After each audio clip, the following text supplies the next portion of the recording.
Many people believe that Jesus was a poor man.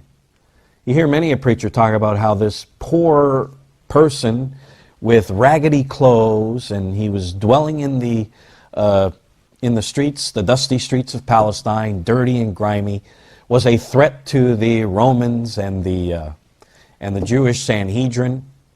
He was a threat to them, and he was just this poor, humble man from Nazareth. But when you look at the historical evidence, Jesus was actually a very wealthy man. Jesus actually owned probably a couple of homes, was a taxpayer, and when you read of the gifts that he was given in Matthew the 2nd chapter of gold, frankincense, and myrrh, you have to remember this is Parthian nobility.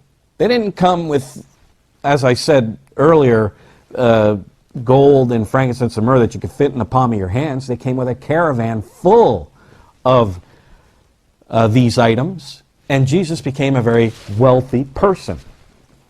Let me just read to you from this book again on page 306.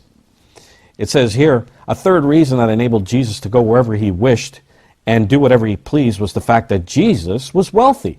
The Parthian Magi had given Jesus costly gifts of gold, myrrh, and frankincense. We are not told how much gold and costly spices were given to Jesus, but it was no doubt a substantial amount. The Parthians regarded Jesus as royalty, and it was the ancient custom to give a royal personage a truly worthy gift when coming into his presence. Since the Parthian Magi were directed to Jesus by an angel of God, their sense of awe likely resulted in unusual large gifts being given to Jesus. This gold was likely held in trust for him until he was older. Of course, it was kept in trust by Joseph.